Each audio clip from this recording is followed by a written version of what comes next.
जितनी शर्ट है आपके पास सब पे कमल का फूल इस तरह से बना रहता है, स्पेशली आप उस पर धागे से उकेर देते हैं। ठीक है, अब चूंकि 1 साल बाकी रह गए हैं गुजरात के चुनाव में, वहां को लेकर तो तैयारी है। प्रधानमंत्री नरेंद्र मोदी 2 दिन के बाद आपके हिस्से में जा रहे हैं, सूरत नवसारी के इलाके में। पश्चिम बंगाल आप लोगों ने जीता और वहां पर जीत आपकी ऐसी हुई कि ममता बनर्जी की पार्टी में फूट पड़ गई। सर, बीजेपी ये विपक्षी दलों में फूट डलवाने का काम क्यों करती है? दीदी जो आरोप लगा रही है। देखो, वो हार गई, वो अभी भी अपने आप को कन्विंस नहीं कर पा रहे, उसको अभी भी ये सहन नहीं हो रहा है। ये वोटिंग हुआ, उस लोगों ने अपनी पसंद का पार्टी को वोट दिया, कैंडिडेट को वोट दिया, वो तो हम जीत गए, उसका तो हमें बहुत आनंद है उसका। मगर जिस तरह से वो दिखा रही थी कि वो कितनी मजबूत है वहाँ पर, वो उसका सब डोसला गिर गया।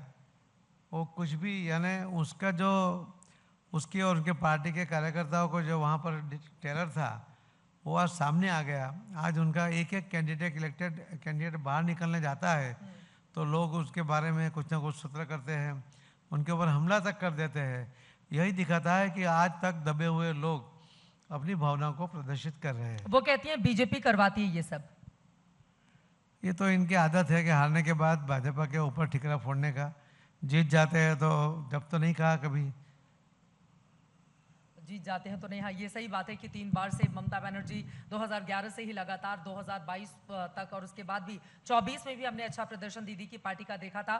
लेकिन गुजरात को लेकर आम आदमी पार्टी, देखिए दिल्ली में हम बैठे हैं, यहाँ पर तो आप लोगों ने हरा दिया, लेकिन गुजरात में अरविंद केजरीवाल पूरा जोर लगा रहे हैं। वो कह रहे हैं कांग्रेस के बस में तो है नहीं बीजेपी को गुजरात में हराना, तो आम आदमी पार्टी इस बार हुंकार भर रही है गुजरात को लेकर। मैं 2020 से 25 तक अध्यक्ष रहा। उसी टाइम में वहाँ पर विधानसभा का इलेक्शन 22 में हुआ। हमारे पास 99 सीट थी। मैंने टारगेट लिया था कि 182 में से 182 सीट जीतना है, 100%। 100% पूरा ही जीत लेना है। हाँ, वो बहुत खबरें और अति आत्मविश्वास बताया गया था आपका। नहीं, अति आत्मविश्वास नहीं था, क्योंकि हम 156 जीते, 20 सीट हम 1000 से लेकर 5000 तक हारे, 20 सीट हारे। तो हम 176 तो ऐसे ही पहुंच जाते थे। यानी मेरा टारगेट जो था वो बिल्कुल सही था।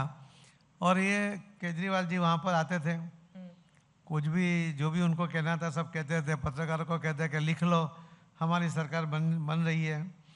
आपको ये जानना चाहिए कि वहाँ क्या हुआ। 126 सीट के ऊपर आप पार्टी की वहाँ डिपॉजिट चली गई।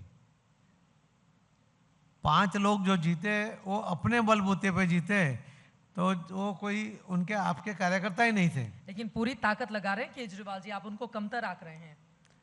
केजरीवाल जी तो इसमें बहुत ही माहिर है कि उनको ताकत में लगा रहा हूँ, बताने में, कहने में उनको कोई संकोच नहीं होता। अगर इतनी ताकत उस टाइम भी लगा रहे थे, सरकार बनाने की बात कर रहे थे, तो 5 सीट में क्यों रुक गए? 126 सीट पर डिपॉजिट चली गई। सूरत में कॉरपोरेशन के इलेक्शन में लास्ट टाइम उनको 27 सीटें मिली थी।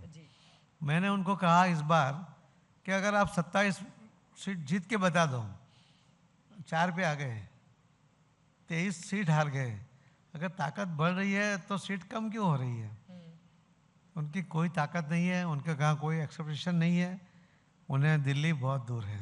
अच्छा, उनके लिए दिल्ली, मतलब आप ये अलग अंदाज में कह रहे हैं कि गुजरात अभी बहुत दूर है। गुजरात तो आप लोगों ने पता नहीं क्या क्या ही जादू करके रखा है वहां की जनता पर। अब 1 साल से भी कम वक्त बचा हुआ है। पंजाब देखिए, अब बंगाल जीत गए, केरल में इस बार तो कुछ कमाल कर नहीं पाई बीजेपी, लेकिन पंजाब को लेकर अब पूरी ताकत झोंकी जा रही है।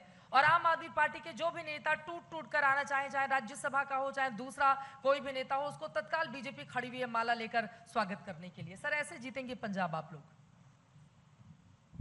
पंजाब हम नरेंद्र मोदी साहब के नाम पर जीतेंगे। ये जो आते हैं उनको अपना फ्यूचर वहाँ नहीं दिखता, इसके लिए आते हैं। हमारे बुलावे से नहीं आते। अगर उनको वहाँ लगेगा कि उनका फ्यूचर ठीक है, ये तो बहुत पढ़े लिखे लोग हैं, बहुत समाज में अग्रस्थान पर बैठे हुए लोग हैं, वो किसी के बहकाव में आ जाए ऐसे लोग तो है नहीं।